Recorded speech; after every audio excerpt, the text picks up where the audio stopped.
राजस्थान के सीकर जिले के अजीतगढ़ थाना इलाके में गुरुवार देर रात करीब 2:52 बजे चोमू रोड पर सीनियर सेकेंडरी स्कूल के नजदीक लगे SBI बैंक के ATM को अज्ञात बदमाशों द्वारा उखाड़कर चोरी करने का मामला सामने आया है। जानकारी के अनुसार करीब आधा दर्जन अज्ञात बदमाश एक वाहन में सवार होकर स्टेट बैंक ऑफ इंडिया के ATM बूथ पर पहुंचे थे। बारां जिले में स्थापित छबड़ा मोतीपुरा पावर प्लांट को 120 लाख टन कोयला आपूर्ति पर अब संकट आ गया है। कोयला मंत्रालय ने राजस्थान विद्युत उत्पादन निगम को आवंटित छत्तीसगढ़ में खदानों से Chhabra Motipura thermal power plant को कोयले की आपूर्ति जारी रखने की अनुमति देने से इनकार कर दिया है। मामला राजस्थान विद्युत उत्पादन निगम और NTPC national thermal power corporation के बीच छबड़ा पावर प्लांट को लेकर जॉइंट वेंचर से जुड़ा है। राजस्थान में मानसून एक बार फिर रफ्तार पकड़ चुका है। राज्य के पूर्वी हिस्सों में लगातार बारिश से न केवल तापमान में गिरावट दर्ज की गई है, बल्कि कई प्रमुख बांध भी लबालब हो चुके हैं। खासतौर पर जयपुर, टोंक और दौसा जिलों में मौसम विभाग ने ऑरेंज अलर्ट जारी किया है। राजस्थान की राजधानी जयपुर शुक्रवार को एक भावनात्मक और अनुकरणीय सामाजिक पहल का साक्षी बनने जा रही है। राज्य महिला सदन में रह रही 11 बेटियों की शादी सरकारी सहयोग से संपन्न होगी, जहां सरकार ने एक बार फिर साबित किया है कि वो सिर्फ प्रशासन नहीं, बल्कि समाज के कमजोर वर्गों की संवेदनशील संरक्षक भी है। चित्तौड़गढ़ शहर की कोतवाली थाना पुलिस ने गत दिनों दहली गेट क्षेत्र में स्थित एक धार्मिक स्थल पर आयोजित कथा प्रवचन कार्यक्रम के दौरान महिलाओं के गले से चेन चोरी करने की वारदात का खुलासा किया है। इस मामले में अंतर्राज्यीय चोर गिरोह की 5 महिलाओं को गिरफ्तार करते हुए इनके कब्जे से 6 सोने की चेन तथा एक सोने का मंगलसूत्र बरामद किया है। राजस्थान को नया पुलिस महानिदेशक DGP मिल गया है। वरिष्ठ IPS अधिकारी राजीव कुमार शर्मा ने गुरुवार 3 जुलाई को राज्य के DGP पद का कार्यभार संभाल लिया। पदभार ग्रहण के मौके पर राज्य के वरिष्ठ पुलिस अधिकारियों द्वारा उनका भव्य स्वागत किया गया। राजस्थान के पश्चिमी जिलों में मानसून एक्टिव हो गया है। गुरुवार को जालोर, बाड़मेर, जोधपुर, फलोदी में 2 से लेकर 5 इंच तक बरसात हुई। मौसम विज्ञान केंद्र जयपुर ने 4 जुलाई शुक्रवार को जयपुर, दौसा और टोंक जिलों में भारी बारिश का ऑरेंज अलर्ट है। राजस्थान के जयपुर जिले में गुरुवार को बारिश का दौर अपेक्षाकृत धीमा रहा। सुबह तेज धूप निकलने से उमस भरा मौसम बना रहा, हालांकि दोपहर बाद बादलों की आवाजाही शुरू हुई और कई इलाकों में मूसलाधार बारिश दर्ज की गई, जबकि कुछ हिस्सों में हल्की बूंदाबांदी ही हुई। टोंक रोड, दुर्गापुरा, वैशाली नगर, अजमेर रोड, सीकर रोड और झोटवाड़ा क्षेत्रों में झमाझम बारिश हुई। बीते 24 घंटों में जयपुर में 15 मिमी बारिश रिकॉर्ड की गई। अधिकतम तापमान 33.9 डिग्री और न्यूनतम तापमान 25.6 डिग्री सेल्सियस दर्ज किया गया। झालावाड़, भीमसागर कस्बे में उजाड़ नदी पर स्थित भीमसागर बांध के गेट जुलाई माह के पहले सप्ताह में पहली बार खुले हैं। क्षेत्र में मंगलवार रात हुई तेज झमाझम बरसात से भीमसागर बांध करीब 7 घंटों में ही लबालब हो गया। इसको देखते हुए बुधवार सुबह 6 बजे भीमसागर बांध के गेट खोलकर अतिरिक्त जल निकासी शुरू की गई। अमेरिकी कांग्रेस में नया बिल पास हो गया है। अमेरिकी राष्ट्रपति डोनाल्ड ट्रंप ने इसे बिग ब्यूटीफुल बिल बताया है। इसमें अमेरिकी इमिग्रेशन और कस्टम बल ICC का बजट बढ़ा दिया गया है। वहीं FBI के बजट में थोड़ी कटौती की गई है। इन सारी चीजों के बीच पहले दावा किया जा रहा है कि FBI और ICE का संयुक्त बजट रूस के सैन्य बजट से ज्यादा है। आइए जानते हैं कि ये दावा कितना सही है और कितना गलत। मोदी सरकार केंद्रीय कर्मचारियों को बड़ा तोहफा दे सकती है। केंद्रीय कर्मचारियों को जुलाई 2025 से महंगाई भत्ते डा में 4% की बढ़ोतरी का फायदा मिल सकता है। महंगाई के हालिया डेटा पर आधारित रिपोर्ट्स में ये बात कही गई है। इस बढ़ोतरी के बाद महंगाई भत्ता मौजूदा 55% से बढ़कर 59% पहुंच जाएगा। महंगाई भत्ते में ये बढ़ोतरी जुलाई से प्रभावी होगी, लेकिन इसकी आधिकारिक घोषणा अगस्त या सितंबर से अक्टूबर में फेस्टिव सीजन के करीब हो सकती है। ये बात इंडिया टुडे की एक रिपोर्ट में कही गई है। CM योगी आदित्यनाथ ने उत्तर प्रदेश आउटसोर्स सेवा निगम अपकोस के गठन को मंजूरी दे दी है। मुख्यमंत्री का कहना है कि इससे कर्मचारियों के हितों के साथ साथ बल्कि पूरी व्यवस्था में पारदर्शिता आएगी, साथ ही जवाबदेही और कर्मचारियों के अधिकारों की सुरक्षा भी सुनिश्चित होगी।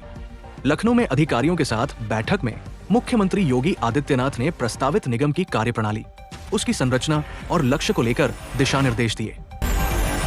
अगर आप बिहार के किसी भी गांव या जिले के शहर में रहते हैं और आपके पास राशन कार्ड है, तो आपके लिए ये खबर बहुत ही बेहद जरूरी। राज्य सरकार के द्वारा इस वर्ष सभी राशन कार्ड धारकों पर बहुत बड़ी राहत दी है। मई से अगस्त तक राशन कार्ड धारकों को राशन एक साथ दिया जाए, ताकि बाढ़ या उन आपदा समस्या से खाने पीने की परेशानी ना हो। इसकी समस्या देखते हुए सरकार का यह फैसला लिया गया। साथ ही राशन कार्ड के साथ और अन्य क्या क्या सुविधा मिलेगा उसकी पूरी जानकारी इस आर्टिकल के माध्यम से बताई गई है, तो इस आर्टिकल को लास्ट तक जरूर पढ़े।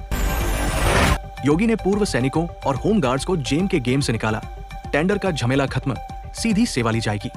गवर्नमेंट ई मार्केटप्लेस जेम यानी जेम के प्रभावी होने के बाद से काम की तलाश में परेशान हो रहे भूतपूर्व सैनिकों और होमगार्ड के जवानों को योगी आदित्यनाथ सरकार ने बड़ी राहत दे दी है। योगी सरकार ने गुरुवार को कैबिनेट मीटिंग में पूर्व सैनिक और होमगार्ड जवान की सेवा जेम पर गए बिना सीधे पूर्व सैनिक कल्याण बोर्ड के जरिए करने के प्रस्ताव को मंजूरी दे दी है। अगर आप कर्मचारी भविष्य निधि संगठन EPFO के मेंबर हैं, तो कई तरह के सवाल आपके मन में आता होगा, जैसे कर्मचारी पेंशन योजना EPS के तहत कितनी पेंशन मिलेगी, पेंशन के लिए कितने साल नौकरी करनी जरूरी है, या पेंशन का पैसा कब मिलेगा, रिटायरमेंट के पहले पेंशन कैसे मिलेगी, PF अकाउंट में बैलेंस है, EPF फंड की निकासी और ट्रांसफर के तरीकों को लेकर भी अक्सर सवाल पूछे जाते हैं। EPFO के नियमों के अनुसार यहाँ हर सवाल का जवाब है। मध्य प्रदेश की मोहन सरकार के लिए रक्षाबंधन से पहले एक और बड़ा गिफ्ट लेकर आई है, जहां गुरुवार को समत्व भवन में CM डॉ मोहन यादव ने नगरीय विकास विभाग के कार्यों की समीक्षा की। इस दौरान उन्होंने 1.30 करोड़ लाडली बहनों को आर्थिक मदद के साथ साथ आवास दिए जाने का फैसला लिया है। कर्नलगंज में चुनाव में हार की रंजिश पर हिस्ट्री शीटर ने पार्षद से जून में 10 लाख रुपए की रंगदारी मांगी। मना करने पर 30 जून को हिस्ट्री शीटर ने अन्य आरोपियों के साथ मिलकर तमंचे के बल पर 25,000 रुपए वसूले। बाकी बचे रुपए न देने पर आरोपियों ने हत्या करने की धमकी दी।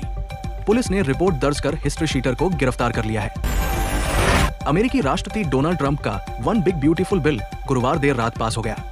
ये हाउस ऑफ रिप्रेजेंटेटिव से 218 से 214 के अंतर से पास हुआ है। इसे ट्रंप की बड़ी जीत समझा जा रहा है। ये उनके कार्यकाल की अहम उपलब्धि भी माना जा रहा है। विधेयक को सीनेट और हाउस ऑफ रिप्रेजेंटेटिव से पारित करने के बाद राष्ट्रपति के पास भेजा गया है। वे जल्द ही इस पर साइन करेंगे। अलवर शहर में बीते कई दिनों से बारिश होने का सिलसिला जारी है। गुरुवार एक बार फिर झमाझम बारिश हुई, जिससे जनजीवन प्रभावित हुआ और शहर के कई हिस्सों में जलभराव की स्थिति बन गई। शहर के सामान्य अस्पताल परिसर में जलभराव की स्थिति देखने को मिली, जहां बाहर ही नहीं बल्कि अस्पताल के अंदर तक पानी भर गया। बरसात के पानी के चलते मरीजों और उनके परिजनों को भारी परेशानियों का सामना करना पड़ा। अस्पताल परिसर में कीचड़ और पानी के चलते आने जाने में दिक्कत हुई। मोना बुगालिया उर्फ मूली देवी न सिर्फ वर्दी पहनकर घूमती रही, बल्कि खुद को सी बताकर पुलिस अकादमी में बाकायदा ट्रेनिंग भी करती रही। वो राजस्थान पुलिस के IPS और RPS अधिकारियों के साथ रील बनाकर सोशल मीडिया पर खूब वायरल हुई। RPA जैसे संस्थान में बिना चयन के पहुंचकर ट्रेनिंग लेने वाली इस युवती ने सिस्टम की कई परतें छलनी कर दी। एयरपोर्ट पर अब यात्रियों की लाउंज में डायरेक्ट एंट्री होगी। अडानी समूह की ओर से यात्रियों को ये बड़ा तोहफा दिया गया है। समूह की कंपनी अडानी एयरपोर्ट के मुख्य कार्यकारी अधिकारी अरुण बंसल ने लिंक्डइन पर इसके बारे में विस्तार से बताया है। उन्होंने कहा कि अन्य ऑपरेटरों के साथ साझेदारी के तहत अब यात्रियों को लाउंज एरिया की डायरेक्ट एंट्री या एक्सेस दी जाएगी। इसका मतलब है कि अब लाउंज फैसिलिटीज के लिए यात्रियों को थर्ड पार्टी की जरूरत नहीं है। दिल्ली हाई कोर्ट ने एक अहम फैसले में कहा है कि सेना, आर्मी व सशस्त्र बलों में रहते बीमारी या अन्य कारण से भी विकलांगता आती है तो संबंधित कार्मिक विकलांगता पेंशन का हकदार है। कोर्ट ने कहा कि विकलांगता पेंशन, डिसेबिलिटी पेंशन कोई एहसान नहीं बल्कि सैन्य कर्मियों के बलिदान की उचित स्वीकृति है। वो कठिन परिस्थितियों में और पारिवारिक सुख सुविधाओं से दूर रहते हैं। ऐसे में विकलांगता होने पर उन्हें वंचित नहीं किया जा सकता। एयर इंडिया ने अहमदाबाद फ्लाइट दुर्घटना के बाद यात्रियों को मुआवजा देने की प्रक्रिया पर लगे आरोपों का खंडन किया है।